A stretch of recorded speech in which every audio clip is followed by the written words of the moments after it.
Toastmasters, the Successful Club Series, is a set of presentations addressing the subject of quality club meetings. Members will learn about the skills and standards they must strive to achieve for their club to be successful. Evaluations are a key part of Toastmasters, providing the evaluator, speaker, and the audience with important feedback about a speech. A good evaluation also demonstrates the most effective way to deliver this feedback for the maximum benefit of the speaker. Bruce has been with Toastmaster about 7 years now.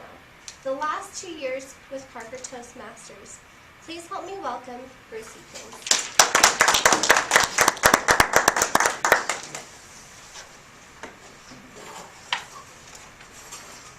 Hello everyone. Let's see if we can get the projector up and running here. Thanks.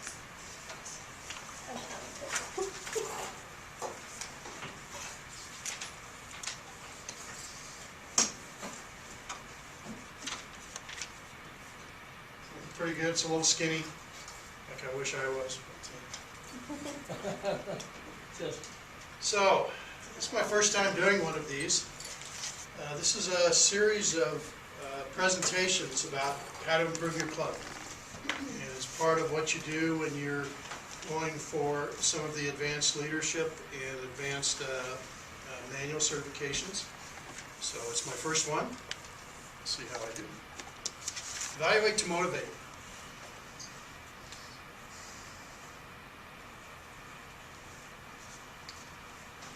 Very important to do evaluations. You all know, if you've been to Toastmasters, that we do evaluations every meeting, and it's a little bit nerve-wracking because not only do you have to do an impromptu speech, but you have to do it not just out of your head, but on something that just happened.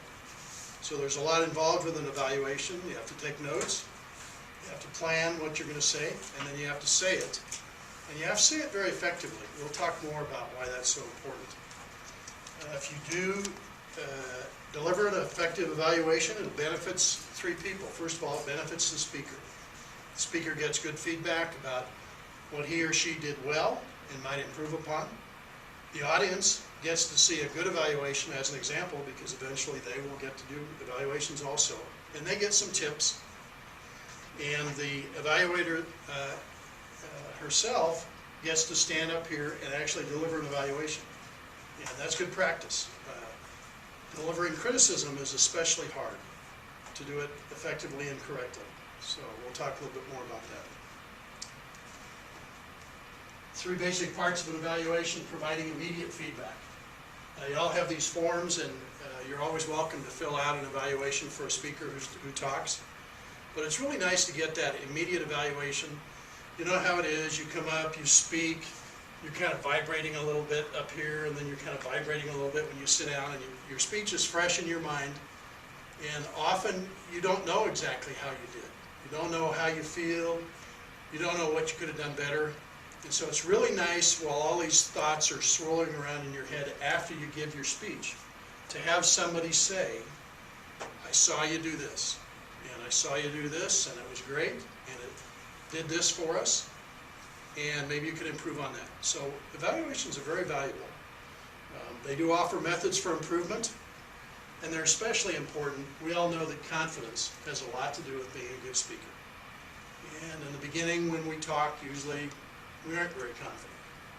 And so helping a speaker with an evaluation to be more confident going forward by knowing what they do well is very important, and will actually make you a better speaker just from that confidence. So.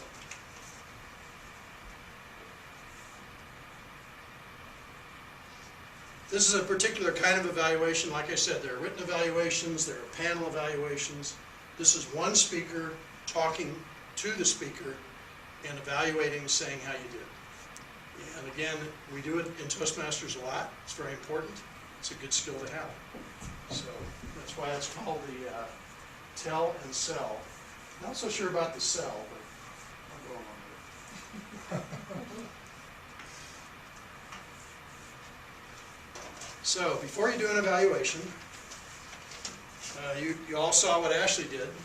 She came over to me and said, "Can I have your manual?" And so the first thing an evaluator has to do is understand what the speech is about. what the objectives are, if there are any special conditions of the speech. For example, the first speech you do is your icebreaker speech.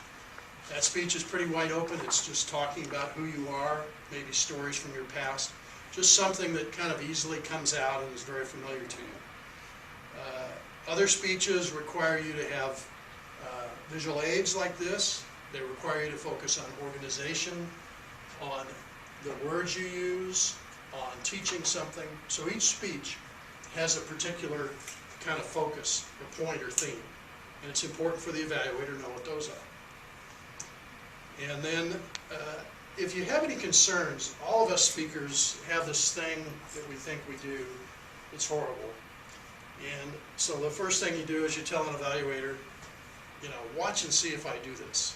Do I have my hands in my pockets? Am I jiggling with my change? Am I, you know, do I walk like this, which is you're not supposed to do? You know, I have this bad habit. Check me out, see if I do it, let me know if I do it. So that's what the concerns are. And it's very important because if a speaker's working on a particular thing, it's really nice to get feedback on that thing and just see how well you did. So, now during the speech, as an evaluator, you have to take notes. That's part of it. But you don't want to just be head down writing the whole time. Partially because the speaker will kind of out of the corner of their eye watch the evaluator and see what they're doing because they know they're evaluating. And if they're just writing, they're going, oh, geez, I did all that wrong? Oh, God, gee. So they worry. So take some notes, but watch the speaker. Be just like the audience. Be involved in their speech. And don't look like you're writing a book on how badly they did. Put yourself in the position of the speaker. Nice. Slides out.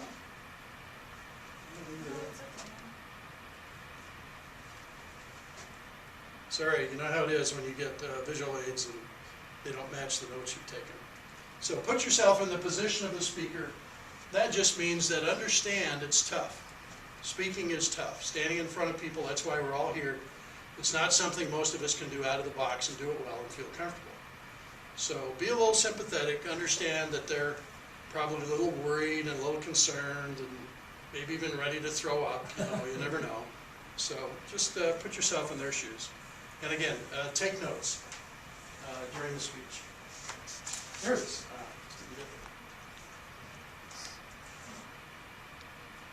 And during your evaluation,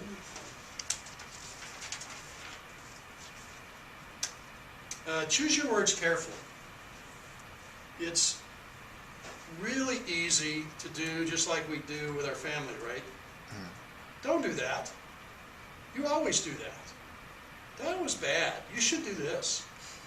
And we all do it, and as family we're used to it, but a speaker who just sat down and, you know, put their life on the line and opened themselves up here, those words are kind of tough. So part of doing evaluations and planning on them is finding a way to say good things, and be honest, and also find a way to say things that perhaps a speaker can improve without saying don't do that, or you should have done this. So focus on your words a little bit.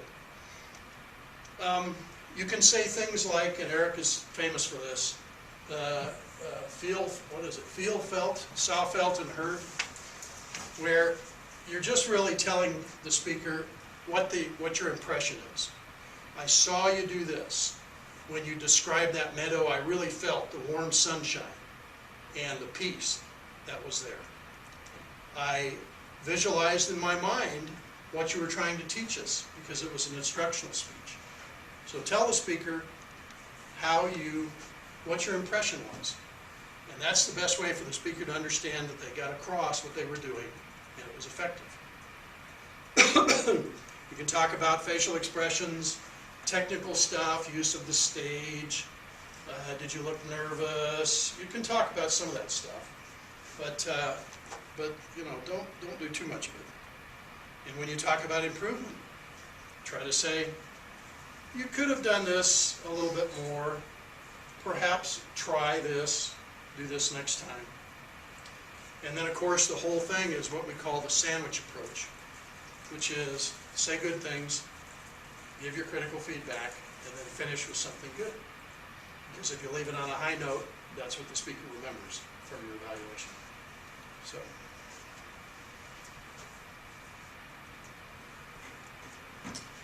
Avoid being disingenuous.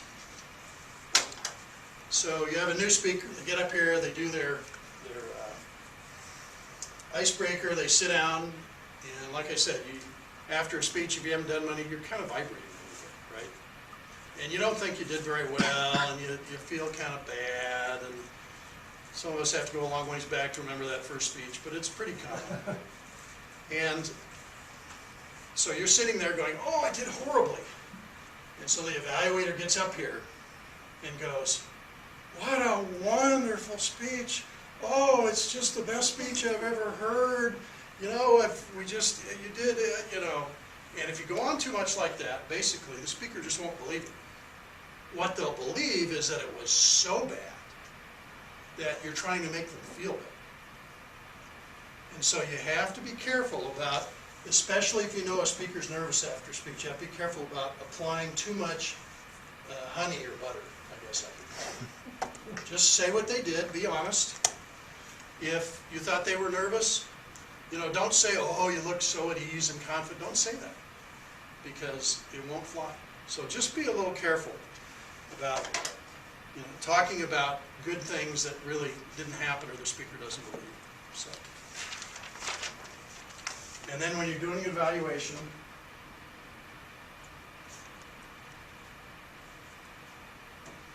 it's like a speech. You connect to your opening statement, you refer back to your introduction, you summarize your key points.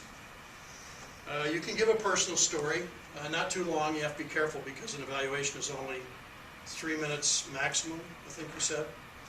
So you might say, I remember a time when I talked about this, or I did that. Just some little thing to personalize it, which is always good in a speech, and so it's good in an evaluation. And then encourage the speaker to do more, to give more speeches. You can always say, we really enjoyed your speech. That's always true, even if the speaker feels like they didn't do very well. So you can always finish with that. So in conclusion, evaluations are something we do all the time in Toastmasters. They're kind of a little more important, I think, than we consider them. So it's worth thinking that they're very important to the speaker.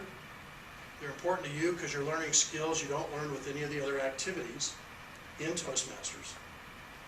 And they challenge you to give constructive feedback in a positive way, which is something we can all learn more about. So I thank you for this opportunity to talk about evaluations, and I look forward to your next evaluation.